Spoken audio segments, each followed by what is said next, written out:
What's up, guys? Welcome to Daily Dose of Reddit. This is your host, Zach, and today's subreddit is r/EntitledParents. Alright, so this story's called Entitled Racist Grandparents Demand I Get Married and Give Them a Kid, including an extra kid for my boyfriend's younger brother because he is gay and can't have children. Okay, first of all, most gay men can have children of their own because they got the equipment, but they don't want to use it like that. But I get it, I'm just being a pain in the butt. Final update written. This is quite a long story, but I'll try to summarize it as much as possible. I'm sorry, I tend to rant. For starters, I'm 19, but I've been with my boyfriend for a little over 2 years. He's just 21 years old. But he is seriously the most amazing person I've ever met. Extremely centered and has goals that he is working towards reaching. With this said, his parents are extremely amazing. They are basically a second set of parents to me. Still, they travel a lot. A little bit of background from them. My boyfriend's dad is Australian. He was married before getting together with my boyfriend's mom. He has 2 other kids, a boy and a girl, that are in their early 30s. I've met them and they are really nice, but this means that he is the second generation to have kids in his 20s. This divorce made him accept a job offer that made him move to El Salvador, where he met his current wife. His wife's parents are Colombian, but they live in El Salvador. In the end, my boyfriend's parents moved to El Salvador to take care of boyfriend's mom's parents. In El Salvador, they started a travel agency that now is relatively successful, which was my boyfriend's dad's dream since the beginning. But he was pushed by his father to start a family soon. Having a travel agency means that a lot of their traveling comes from the airplane's special offers or hotels that want to promote themselves. I'm mentioning this for you to understand how boyfriend's grandfather pressured his son to quit his dream to start a family soon. And now he wants to do the same to his grandson, aka my boyfriend. Literally every time I've spoken to them, it's, "When are you getting married and having kids?" And not only that, but they tried doing the same to boyfriend's half-siblings, and apparently the pressure was so much that they moved from Australia to Spain to be away from them. If you have seen previous posts of mine, you can see that recently my boyfriend's little brother finally broke off a toxic relationship. His parents were traveling, but as soon as they heard what had happened, they booked the first flight home, bringing my boyfriend's grandparents with them. They were in Australia. I get along with boyfriend's grandparents from his mom's side of the family, but the ones from his dad's side of the family are a different story. Also, I don't want to offend any Australians because I know that their attitude is not related to the country. My relationship with them has been rocky from the start. First, they didn't like me because I was Latina and thought that I was only using boyfriend and that I didn't even speak the language. I've always remained civil despite the racism. In the end, they accepted me because I am a light-skinned Latina. And in their words, "At least the babies won't be too dark." I tried to ignore their comments, mostly based on the fact that I help take care of my grandma and great-grandma, and know that sometimes they lose track of thought and make some out-of-place comments. Still, boyfriend's grandparents' comments sometimes tend to go too far. Now, since the beginning, me and boyfriend have shared our views on kids. We would like to start a family either in our late 20s or early 30s, but first we have a lot of goals to accomplish. On February 14th, we ended up having a dinner with my boyfriend's family and my family. Sounds lame, but our families are close, and it was a lot of fun. Here I was talking to my boyfriend's mom about my pregnancy scare. Yes, we are that close. She was really nice about it. Long story short, I changed my birth control prescription, but the new pills were giving me pregnancy-like symptoms, and I think entitled grandma may have overheard. Now comes the beginning of the awkward encounters. We were having dinner, but this time they targeted my boyfriend's younger brother. He is gay, and they haven't really said it to his face, but they aren't the most accepting, and sometimes their acceptance comes in inappropriate comments, like, "Here, have $80. You need to buy condoms. You know, gays sleep around. I don't want you getting AIDS." Whoa. This time the comment from his grandpa was, "Well, that guy, his ex, is getting old." His ex is 23. "He probably wanted a family and, well, you can't get pregnant." Cue uncomfortable silence. Well, I mean, if not, insert my name here, can have your baby. She is in fertile age. Again, I'm 19. She is your sister-in-law, and since you are gay, she owes a baby to the family and an extra baby for you. Cue another uncomfortable silence, and my boyfriend's dad changed the topic. We aren't even married yet, and I know they don't like me that much, but still, they refer to me as their granddaughter-in-law. Still, I should have known that something was up because they were treating me way too nice that night. The next day, I had a small celebration with my boyfriend. Still, even he was confused because his grandparents gave him $200 to treat me the future mother of his heir. Since we know that they have told us before to get married and have kids, we didn't pay attention to that comment. A couple of days go by and February 24th rolls around. In my college, we have a small tradition that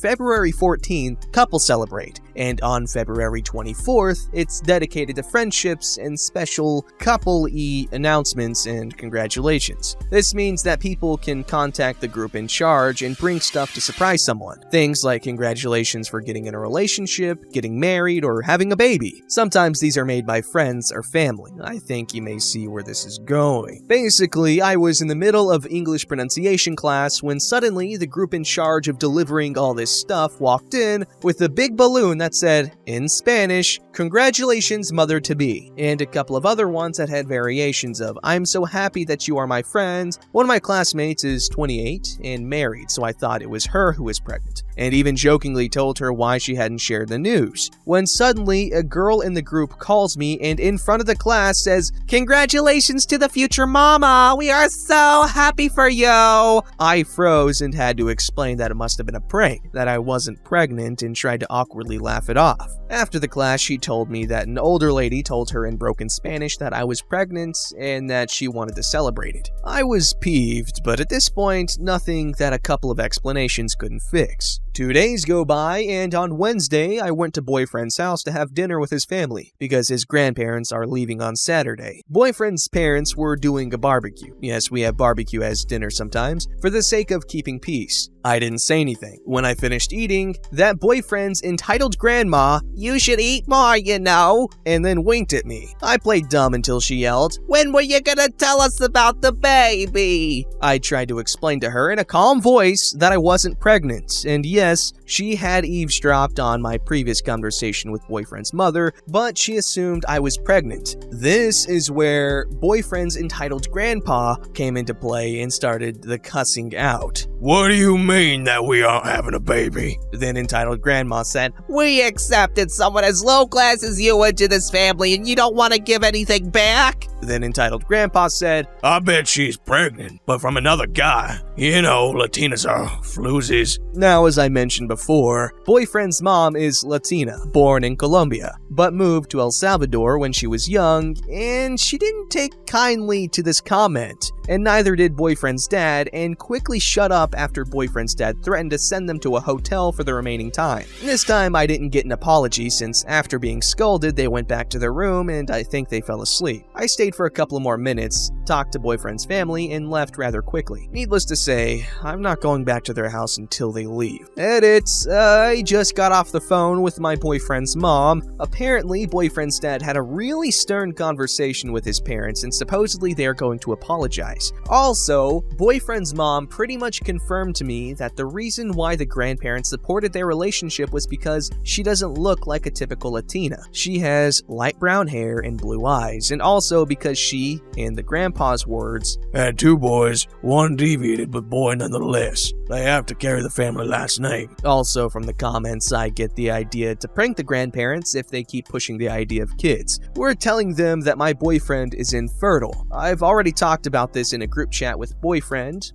brother, and his parents. I'll update later to inform what went down. I'll try to make this as short as possible. Basically, their apology was, "We're sorry that you got offended." They calmed down a bit, but they brought brought up the topic of kids again. This is where we started our petty revenge that backfired. Basically, boyfriend told them that he was infertile. His grandpa simply went back to his room for a bit, but what he said when he came back to the living room shocked everyone. Well, it doesn't matter. Boyfriend's name Has a healthy younger brother and he can give us sperm. Just screw my name. and it's done. Boyfriend's younger brother's name. It's gay anyway, so you don't have to be jealous and the family genes will carry on. Entitled Grandpa said this like it was the easiest solution to everything. Then my furious boyfriend simply said that was the last straw and dragged me out of there. I simply heard a lot of screaming going on inside. Right now, boyfriend's younger brother is driving us to get food and then to my house. They're staying here for the night since they refuse to talk to their grandparents. Boyfriend's dad called me and profusely apologized for his father's actions, but I still don't blame him since he was also a victim of his father's pushing behavior. So yeah,